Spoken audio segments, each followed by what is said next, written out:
Dear subscribers, as you know, we shared many information for you, and we are studying very hard to find current news for you. However, I cannot use this channel for future. Please follow our new channel called as Daily News Report and watch our video to support us. Link in description. Also, you can reach the video we shared on Daily News Report by clicking on the top right button. We highly recommend watching, subscribing, and sharing. We will continue to share some news on this channel, but we take precautions against some situations for future. Thank you for supporting us. And U.S. trade war that seems to be developing. What is your perspective? Do you think it can get worse from here and a real trade war actually will develop? Well, I doubt that will get as far as a real trade war, because I believe that the U.S. will realize that actually it has more to lose than China. For China, the exports to the U.S. are meaningful, but they're not as important as they would have been 40 years ago. When I went to Hong Kong in 1973, until the end of the 1980s, the saying was, if America sneezes, Asia catches a cold, because up to 70% of Asian exports went to the U.S. directly or indirectly. But this is no longer the case nowadays.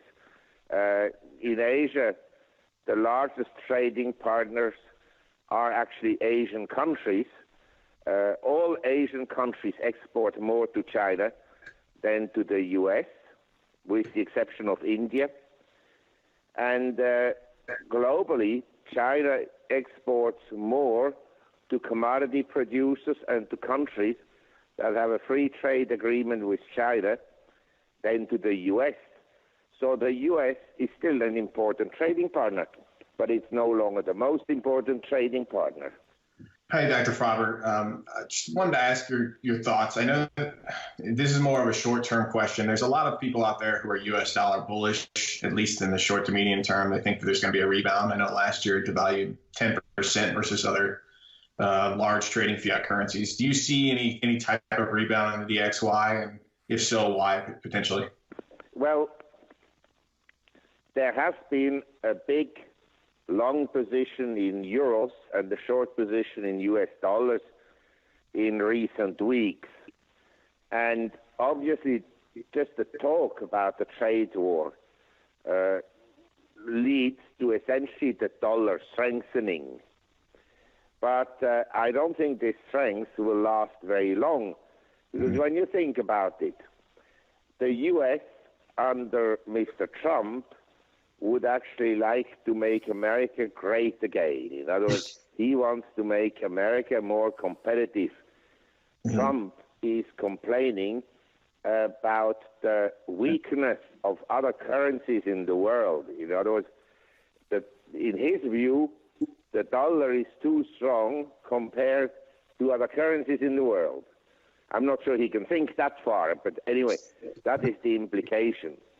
So the last thing the U.S. administration wants today is to have a strong dollar, because that makes the U.S. even less competitive. So I think that the dollar may strengthen maybe for another month or two, and then eventually weaken again as it becomes obvious that the other countries, with or without tariffs or a trade war, remain very competitive. Now, as for the stock market, do you believe that Asian stocks, or specifically Chinese stocks, are you more bullish on them than the U.S. stocks? Yes, in the very long run. But I think I believe we've seen a high for the U.S. stock market and global markets essentially on January 26, 2018, with the S&P at 2,872. We're now approximately 200 points lower than we were at the time. Now, the market is unlikely to crash, in my opinion. But what could easily happen is a market decline as we had between 1969 and 1982. We didn't collapse in those days, although we had a major bear market between January 1973 and December 74, almost 2 years. But we didn't have really a crash. It was just sliding a slope of hope where markets would go down and then rebound, and they would go down lower and then rebound and go down even more and so forth. I think that may be a scenario that may unfold. Hey, Dr. Faber, I'm looking at a chart that has the Dow Gold ratio for 100 years, and I'm looking at that time point that you discussed from 69 to 1982 roughly. It looks like the Dow Gold ratio back then, it reached at a point about 1.4 or so at the peak in January 1980.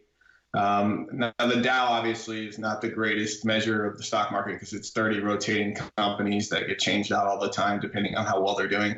I think GE is the only one that's still around from the original inception of the Yes. Right.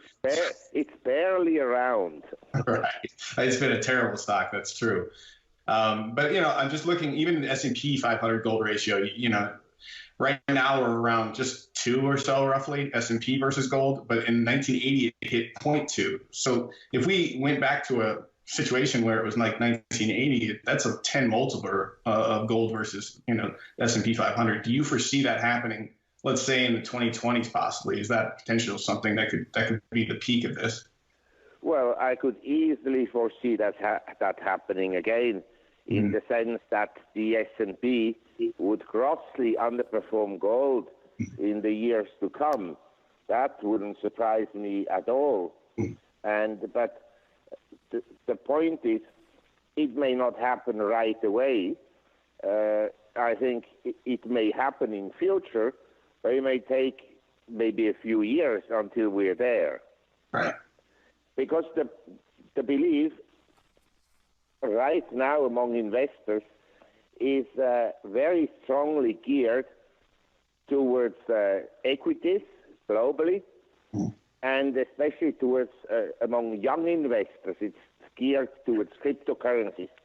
So at the moment, gold and silver are not particularly popular among young investors. But I think this will change, especially when a major fraud will be revealed in the crypto space, that people will lose faith in cryptos as a store of value, and that they will again buy gold. I mean, my advice is, I don't know when gold will go up. I suppose it will go up relative to other assets. Now, there's one point I need to clarify here. Everybody thinks that asset inflation, as we had essentially since 1981 for bonds rallied since 1981, September 81, and equities, August 82. Equities rallied over the last 30, 40 years. Real estate prices went up, art prices went up, collectibles went up, and so on. So people and investors are conditioned that this will continue. They may have some arguments about which assets will perform the best, but they think that this asset inflation will continue. But I'd like to introduce an element where maybe all assets will go down and gold would go down far less than other assets, or maybe even increase in value. That is a possibility. So you're essentially... Yes? Sorry to cut you off, but you're essentially saying an extremely deflationary scenario. I'm talking here not necessarily about a huge price deflation, but I'm talking here about a huge asset inflation, where asset prices really tank. That is a possibility. Because don't forget, and this is a subject that is not discussed all that much, which is normal towards the end of a bull market, the subject of debts has taken a back step. In other words, yeah, people mention the government debt, but then they argue, well, it's so large already, and so far it hasn't caused any damage. It can expand much further, and the Fed can expand its balance sheet much further, and so forth. So these things is what people believe, but may in fact not help asset prices. In fact, they may depress asset prices. Can you expand on why you see cryptocurrencies falling in the future and people moving out of that space?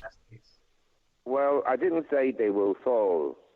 My sense is that I, as a citizen, have no idea what these cryptocurrencies should be worth. I have really no idea. It's a little bit like you and I.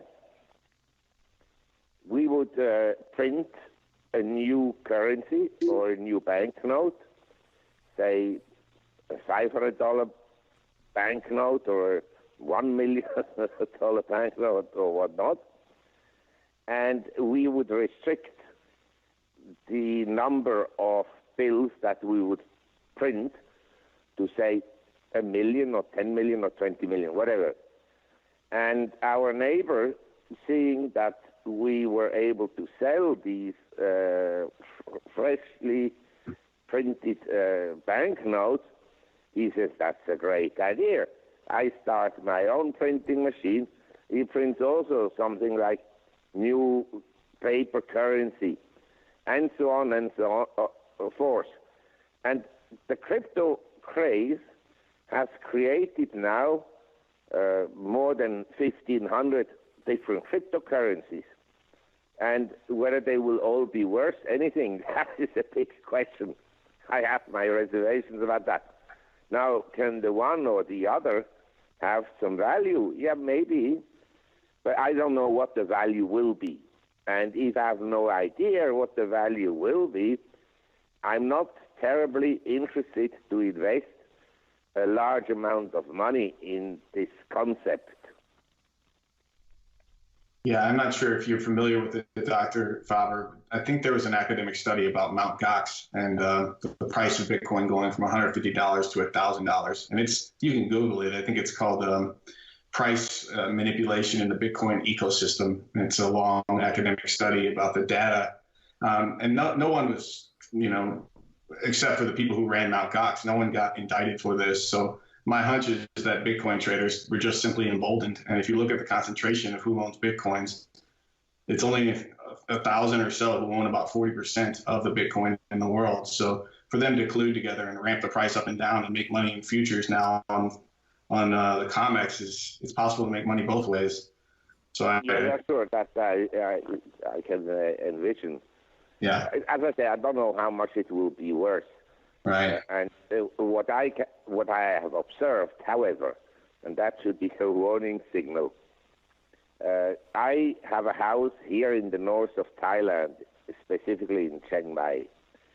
And Chiang Mai is a city that consists mostly of people who have no share ownership. Mm-hmm. They never owned a single bond. Mm-hmm. They never trade foreign exchange. And there's just a few, maybe, like a handful of people that I would know that occasionally trade stocks. Mm-hmm. But the bulk of people don't have any interest in stocks, have no money to buy stocks, and so forth and so on. If they have money, they will buy a house. Mm-hmm. But all these people, over the last, say, 1 year, people who never speculated, they are now all involved in cryptocurrency. And this is not just happening here in Chiang Mai. I get emails from people in Estonia. I get emails from people in Hungary, and so forth, in Korea, in China, everywhere, in Japan. They all gamble on these cryptos. Mm-hmm. And whenever the public is so fully involved in one object of speculation, it's always a warning signal. Mm-hmm. But anyway, the future will tell. I don't want to say anything negative about cryptos, I don't want to say anything positive. I think the blockchain technology is here to stay, but it's not new. This was developed before. And I have no idea about the end value of cryptos. I suppose that 90 to 98% of cryptos currency will be worthless. But maybe the one or the other will have some value. Now, moving on here, you said you're, if I heard you right, you're bullish on gold and you think that people will move into gold and silver. What is your perspective on which is better, gold or silver? Well, right now, from my technical indicators I watch, I think silver has probably the greater upside potential. But I'd like to qualify my bullishness by saying I have been buying gold since the late 1980s. Most of the gold I bought was around $300 an ounce, and I continued to buy during the bull market between 1999 and 2011, and I continued to buy. I've never sold an ounce of gold. For me, the price, whether it's here or goes lower or higher, doesn't change my lifestyle. But I want to have some reserves that are not held in paper form. And I hold some gold in Switzerland and some here in Asia. Hey, Dr. Faber, just to drill down on that for a minute, is there a specific type of gold bullion that you prefer? I assume you own gold bullion outright. Yeah, I own physical gold, yes. And some physical, but it's in coin form, like Krugerrand, or there are some coins issued by Credit Suisse or so. So these are type of essentially pure gold investments. Great, thank you. I also got some gold shares. Oh, yeah? Yes, but not much. Right. Just for a little bit. Gold shares Go ahead. will have a huge move, but it hasn't happened yet. I think they are again in a range from which they could have, say, a 30% upside move. All right. Well, Mark,